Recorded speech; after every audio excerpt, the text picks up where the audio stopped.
estou comprometido, vou discipular nas casas, na igreja ou em qualquer lugar, pregando, ensinando e batizando em nome do Senhor Jesus. Eu estou comprometido, vou discipular, em grandes ou pequenos grupos vou estar, compartilhando a graça redentora expressada lá na cruz.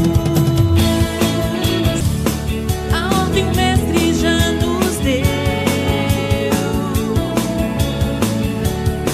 fazer discípulo é a missão. Não há mais tempo, igreja, a perder. Vidas clamam e carecem da salvação.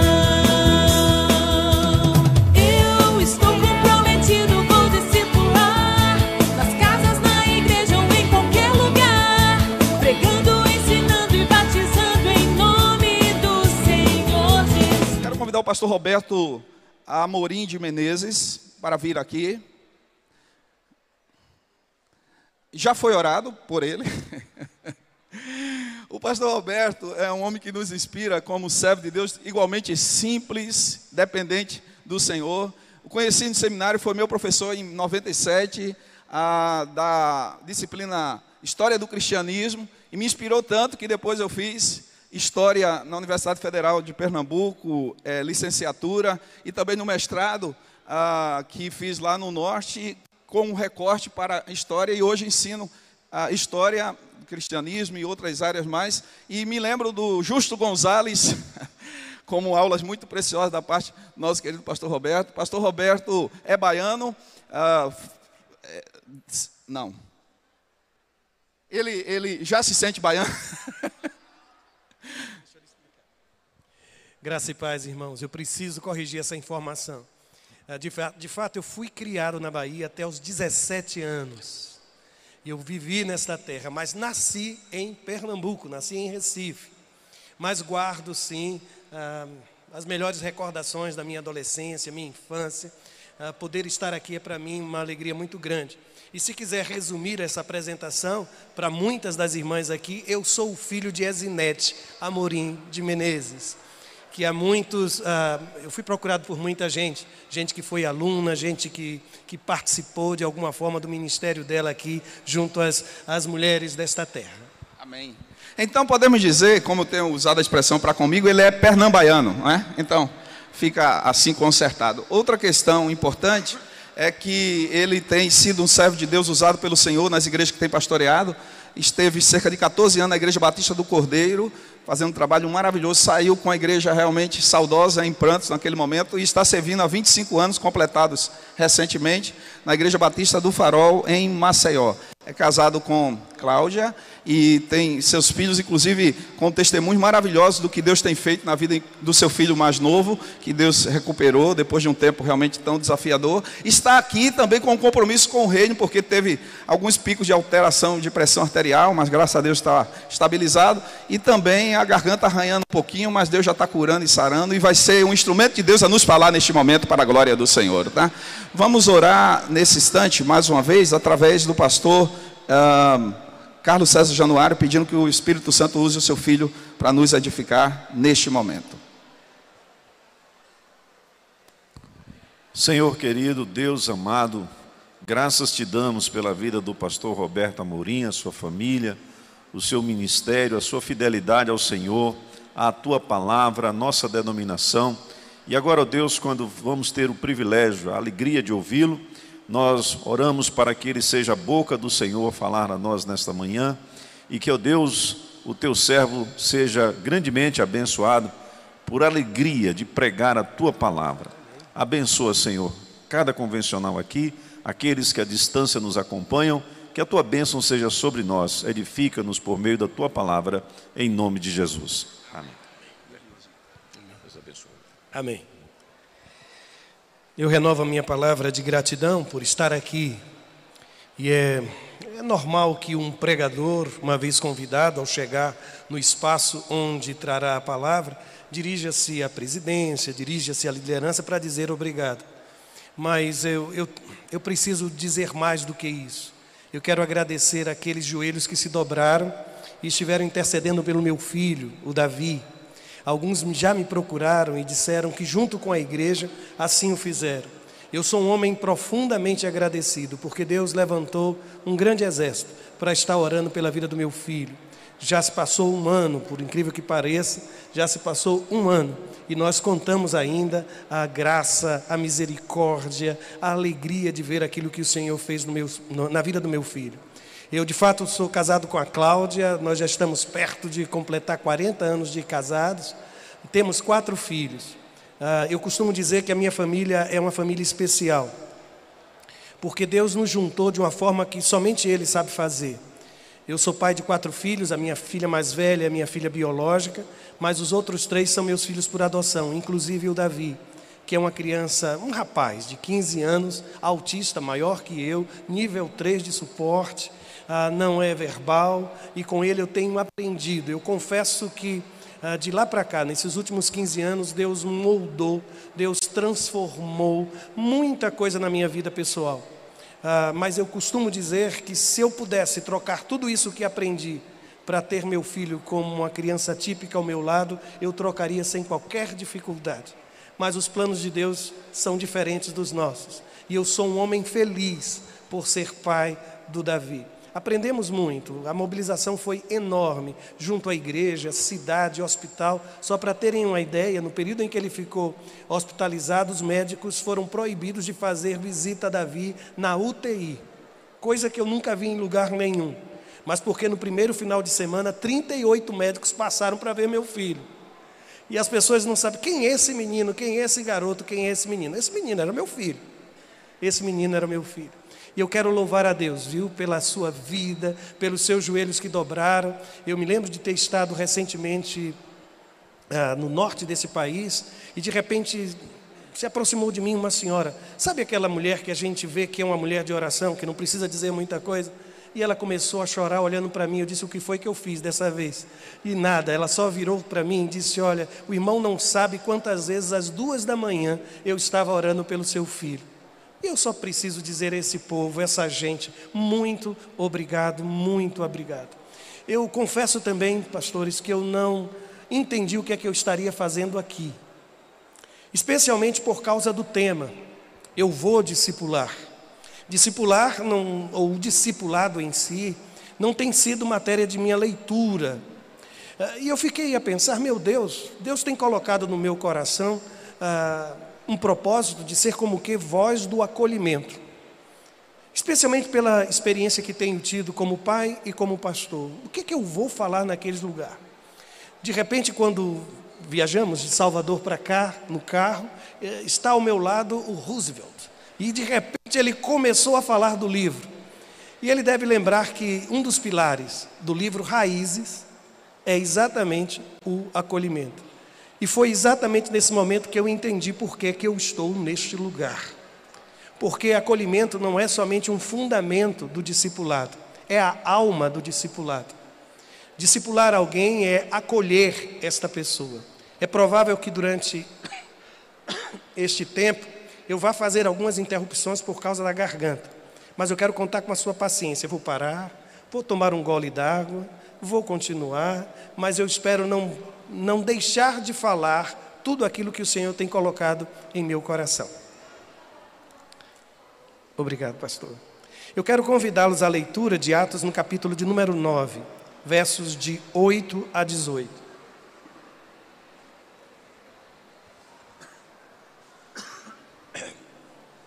Assim está escrito: e Saulo levantou-se da terra e, abrindo os olhos, não via a ninguém.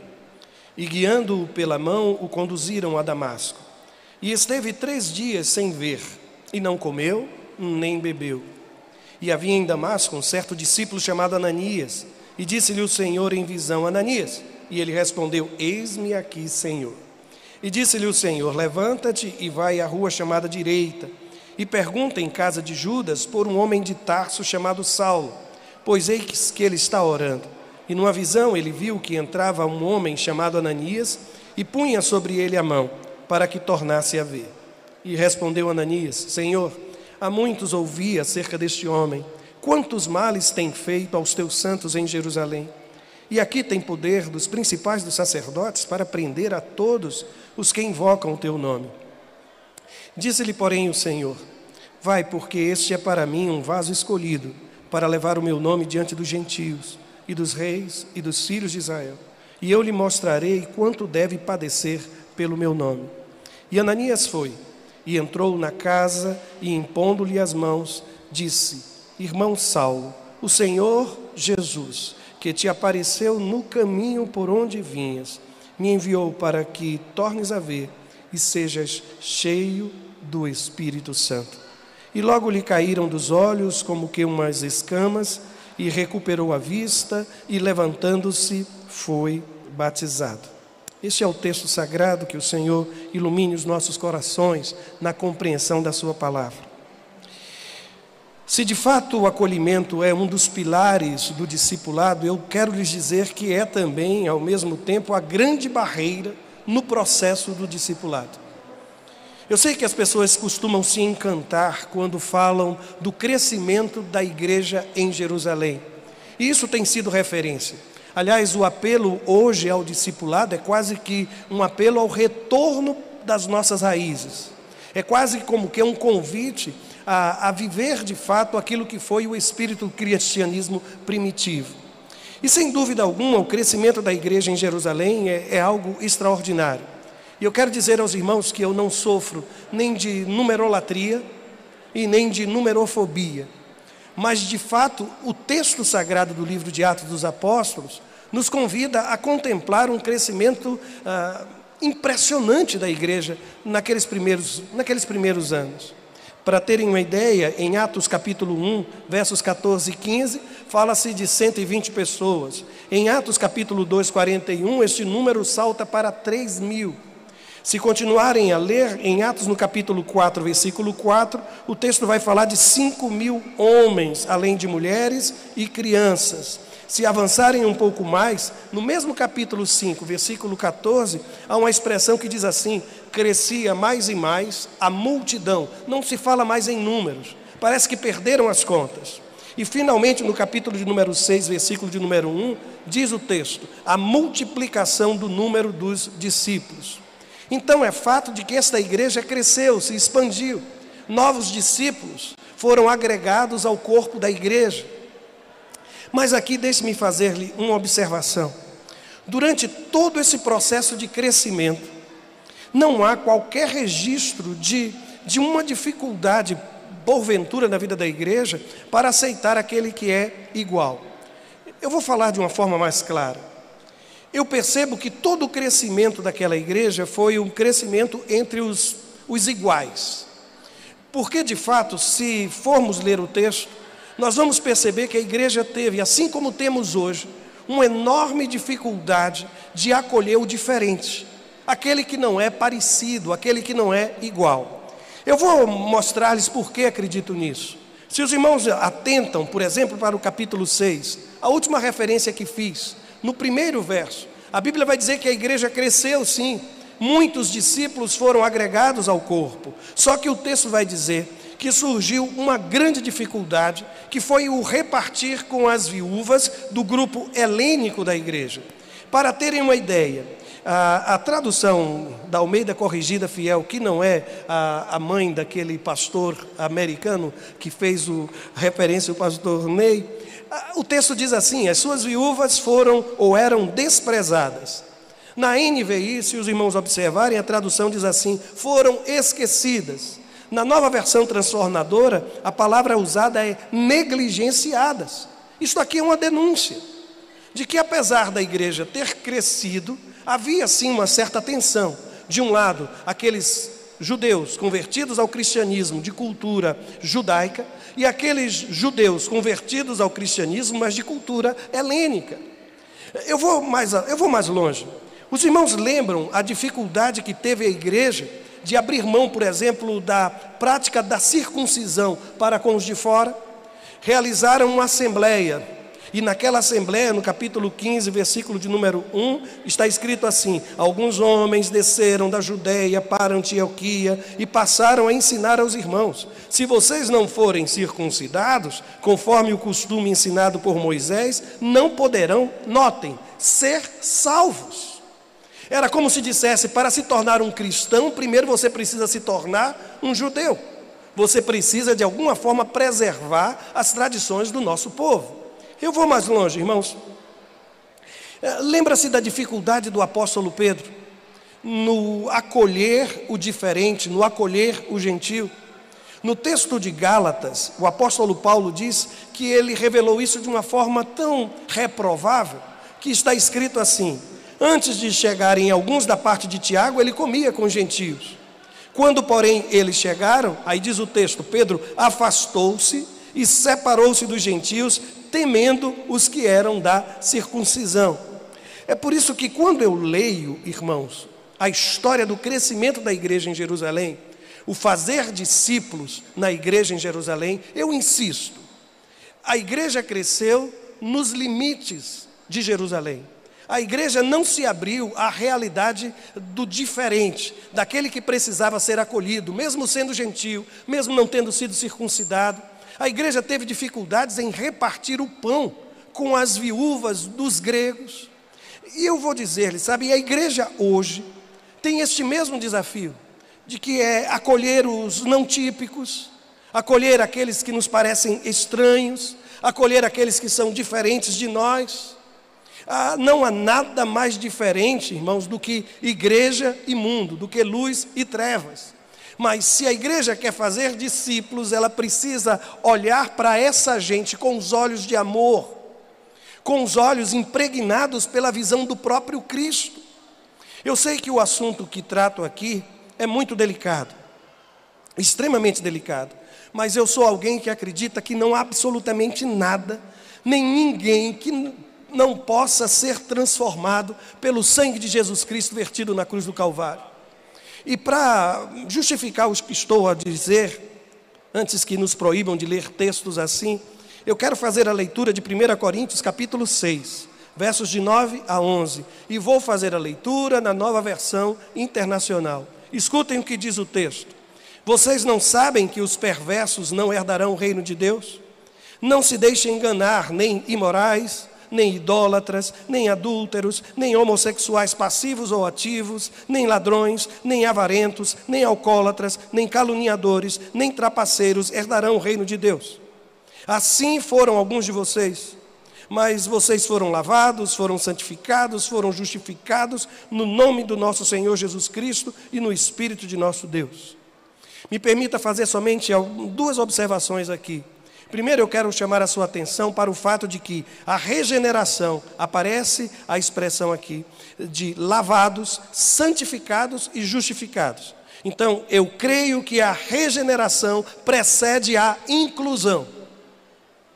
E uma outra observação, quando o apóstolo Paulo diz assim, assim foram alguns de vocês, ele está dizendo que a própria igreja é o testemunho vivo desse processo de inclusão. Porque se você quer encontrar pecadores, o lugar mais fácil de encontrá-los é no meio do povo de Deus.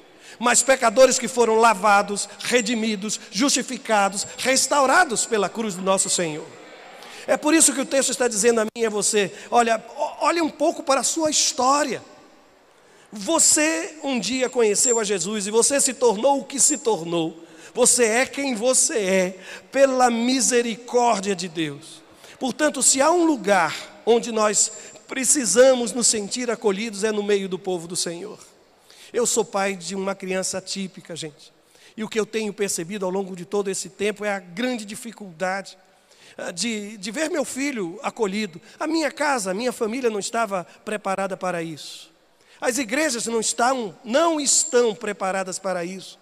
Hospitais não estão preparados para isso. A escola não está preparada para isso. E nós precisamos abrir os nossos olhos. Nós temos em nosso meio muita gente sofrida, adoentada, ferida, machucada, porque não tem sido de fato alvo do acolhimento do povo de Deus. Algum tempo atrás, eu recebi uma senhora no gabinete pastoral e ela entrou para me pedir perdão. E eu dei com os ombros e disse, eu não estou entendendo o que foi que a irmã me fez.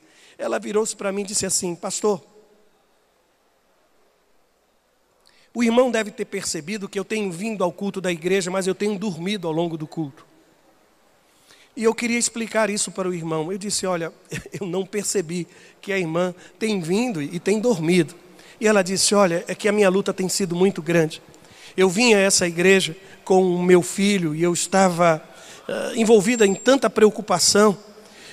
Ele sentou-se ao meu lado e de repente alguém se aproximou perguntando se eu não queria levá-lo para o berçário da igreja. Eu disse, não.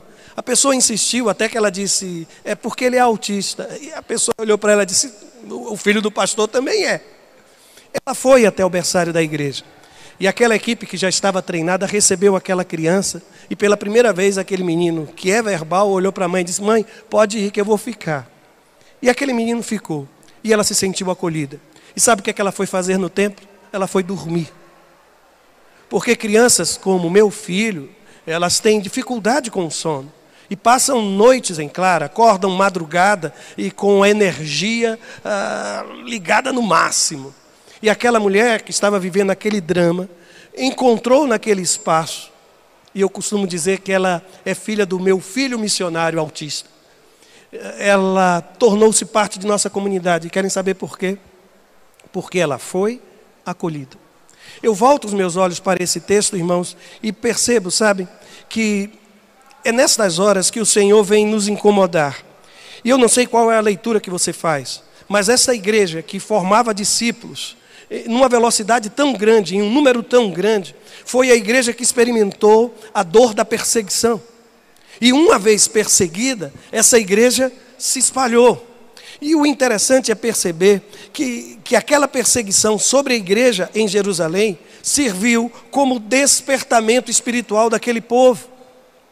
Deus usa, irmãos, quem Ele quer, do jeito que Ele quer, para realizar a sua vontade.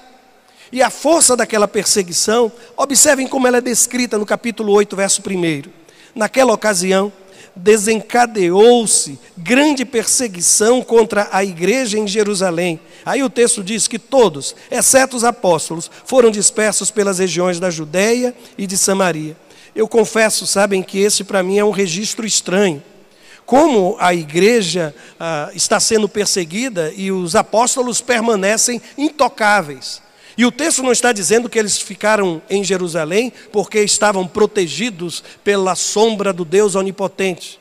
Provavelmente o que aconteceu é que nós temos aqui uma perseguição que é de natureza religiosa, desencadeada pelo apedrejamento de Estevão.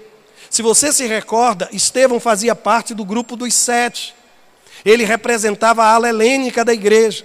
E quando ele está sendo acusado, quando ele está sendo interrogado, ele faz um discurso, o discurso que precede o seu apedrejamento, e ele olha para aqueles judeus, uma multidão à sua volta, e diz, Deus não habita em templos feitos por mão de homens. Ele tocou num assunto extremamente delicado, a mesma questão que levou Jesus, que foi um dos argumentos para levar Jesus à crucificação.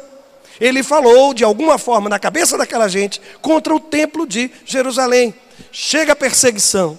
Mas notem o que está escrito, e eu acho que muita gente não percebe.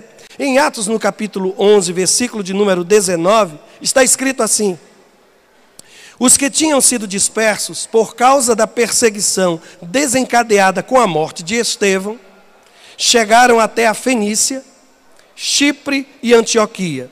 Eu não sei quantos estão com a Bíblia aberta. Agora, observem o final deste verso. Anunciando a mensagem apenas aos judeus. É o que está escrito, irmãos. E o que é que eu observo? É que eu vou fazer discípulos, mas discípulos que sejam parecidos comigo. Eu vou fazer discípulos, mas vou fazer discípulos entre os judeus que estão dispersos. Aquela visão da igreja em Jerusalém ainda se mantém, ainda prevalece.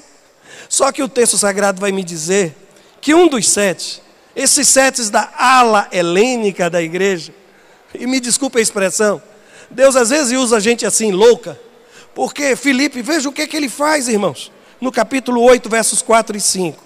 Os que haviam sido dispersos pregavam a palavra por onde quer que fossem. Indo Filipe para uma cidade de Samaria, ali lhes anunciava o Cristo. Eu não sei se ele pensou, onde é que eu vou ficar escondido? Onde é que um judeu ortodoxo não vai pisar? E ele deve ter pensado assim, eu vou para Samaria. E ali eu vou conseguir esconder-me.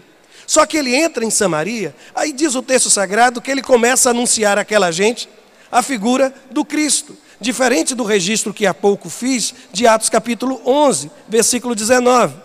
E o texto depois vai me dizer, na história contada a partir da percepção de Lucas, que uma igreja missionária surge. Qual é a igreja missionária no livro de Atos, irmãos? É a igreja em Jerusalém? Não. Qual é a igreja? A igreja em Antioquia. E veja como é que é composta a igreja em Antioquia. Vejam só. Atos capítulo 13, versículo 1. Na igreja de Antioquia havia profetas e mestres. Aí começa a falar do hall de membros daquela igreja. Barnabé, Simeão, chamado Níger, Lúcio de Cirene, Manaém, que fora criada com Herodes, o tetrarca, e Saulo. Agora, deixa eu lhe dizer. De onde era natural Barnabé? Natural. A música nessa hora nos ajudou. Eu sabia que os irmãos sabiam.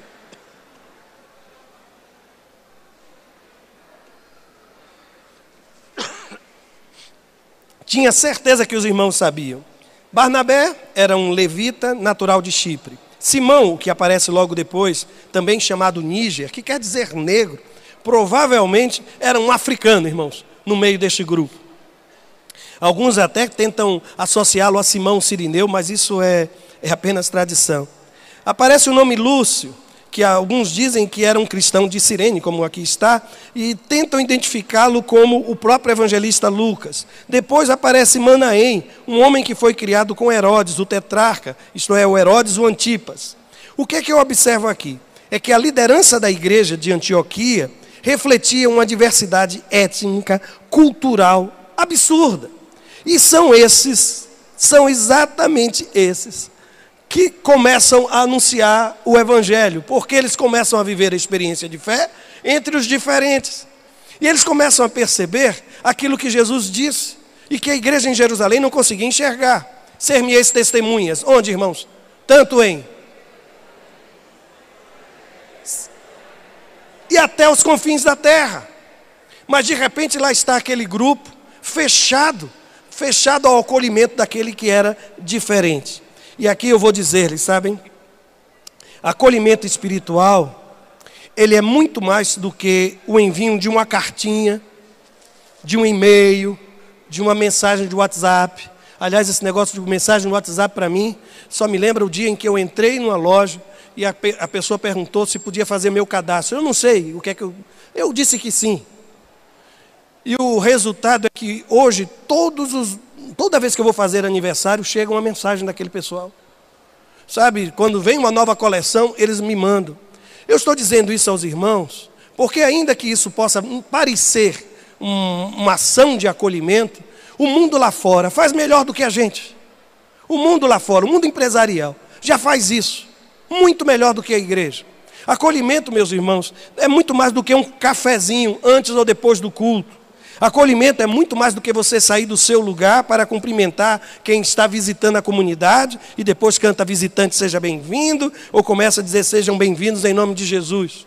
É muito mais, irmãos, do que carregar um bottom aqui, sabe, dizendo se precisar de ajuda, posso ajudar, alguma coisa assim. É muito mais do que repetir, olha, se você precisar de ajuda, conte comigo. Tudo isso, como eu disse há pouco, o mundo lá fora faz às vezes melhor do que a própria igreja.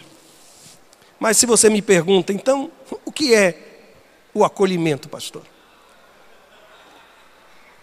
Deixe-me lhe dizer.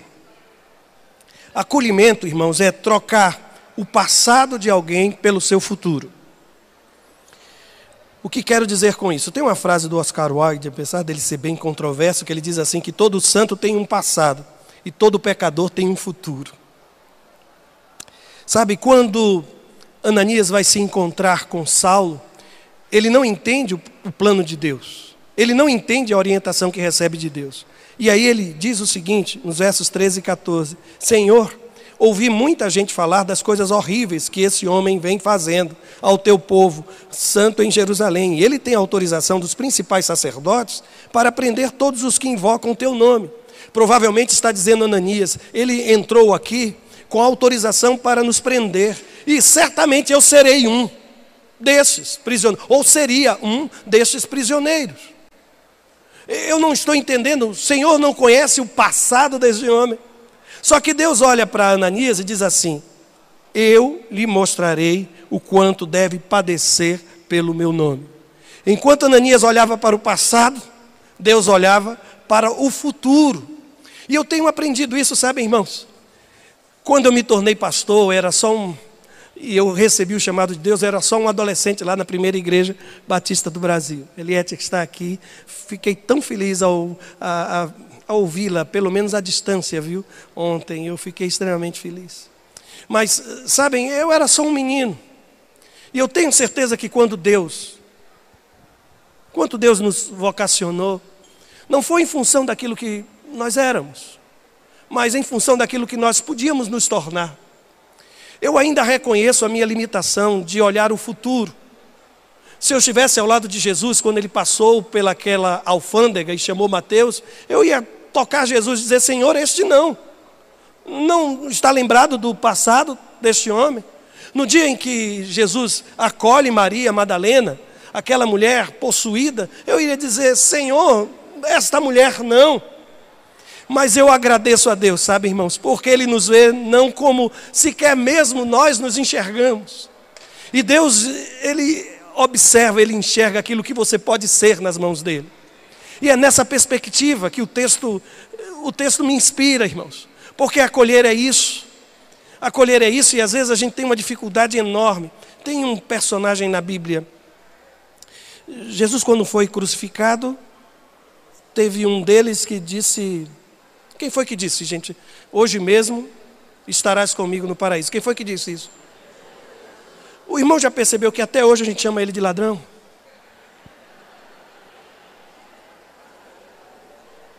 Mesmo Jesus tendo dito àquele rapaz: olha, hoje mesmo estarás comigo no paraíso. Eu sei que alguns ainda fazem o seguinte: o bom ladrão. O bom ladrão. Mas quando nós rotulamos pessoas, nós temos dificuldades em acolher. Eu estou falando de mim como pastor.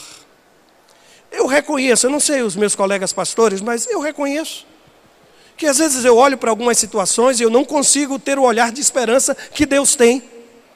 Sabe por que aquela mulher ainda continua intercedendo pelo filho, que há anos, tem dado evidências de um comportamento reprovável, vive embriagado, metido nas drogas, no crime? Sabe por que ela não desistiu ainda daquele menino? É porque ela o ama. E é nestas horas, irmãos, que o amor se transforma naquilo que está escrito, que o amor tudo suporta, o amor tudo crê, o amor tudo espera. E quando Paulo escreve isso, é dizendo assim: espera o melhor. Eu leio esse texto e continuo a pensar sobre, e o que significa de fato acolher? Acolher é trocar a nossa forma de enxergar o outro pela visão de Deus.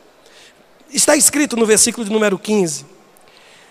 Deus falando, tentando convencer Ananias, ele diz assim: este é para mim um vaso escolhido para levar o meu nome diante dos gentios e dos reis e dos filhos de Israel. Você já imaginou Deus chamar de vaso escolhido aquele que você... Eu não sei como é que baiano usa essa expressão, mas um vaso ordinário. Aquele vaso que você chama de ordinário, Deus olha e diz: é um vaso escolhido. Aquele vaso que para você significa perseguição, Deus está dizendo: ele um dia vai ser perseguido. E eu fico... Teve um dia desse que eu fiquei pensando, sabe, pastor Júnior? Eu fiquei pensando... Qual é ou quem é no Novo Testamento que melhor trabalha o conceito de novo nascimento? Quem é que trabalha? Quem é que vocês acham que trabalha? Quem é que diz, por exemplo, as coisas velhas já passaram, eis que tudo se fez novo? Quem é que diz, olha, esquecendo as coisas que para trás ficam?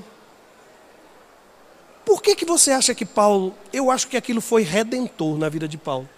Porque se ele não tivesse conseguido esquecer o próprio passado, ele nunca teria tido paz pelo resto de sua vida. Por isso, deixa eu olhar aqui. É provável que aqui nós tenhamos gente que pecou, que se desviou de Deus, que se separou da graça, mas que foi perdoado pelo Senhor. Talvez até a sua família já lhe tenha perdoado ou não, a igreja já lhe perdoou ou não, mas experimente perdoar a si mesmo, porque você não pode se colocar no lugar de Deus. Porque quando ele me diz que os meus pecados são perdoados, com a confissão pelo nome de Jesus Cristo, não há absolutamente mais ninguém que possa me acusar. Ninguém que possa me acusar. Por isso, acolher é olhar o outro com o olhar de Deus, irmãos. É entrar no território samaritano e começar a anunciar o Evangelho. E o interessante é que eu observo nesse texto que acolher significa também trocar indiferença pelo amor. Às vezes as pessoas pensam que o contrário de amor seja o ódio. Mas não é o ódio, irmãos. Não é. Eu estou convencido que não é. Porque o ódio faz com que o outro ainda permaneça vivo. O ódio faz com que eu pense naquela criatura, às vezes ao longo da noite, sem conseguir dormir. O ódio faz com que eu sinta alguma coisa quando vejo aquela criatura. O contrário de amor é indiferença. É quando o outro simplesmente desaparece. Eu não mais me ocupo. Sabe alguém que olha para você e diz, para mim é como se fosse uma porta. Mas no texto sagrado, deixa eu ler um trechinho, irmãos, o versículo de número 17. E eu vou ler compassadamente, porque a impressão que eu tenho é que Lucas escreveu como se estivesse escrevendo em câmera lenta, quadro a quadro, slow motion. Observa como é que ele diz. E Ananias foi, veja quantos verbos, e entrou na casa, e impondo-lhe as mãos, disse, irmão Saulo, o Senhor Jesus, que te apareceu no caminho por onde vinhas, me enviou para que tornes a ver e sejas cheios do Espírito Santo. Estou com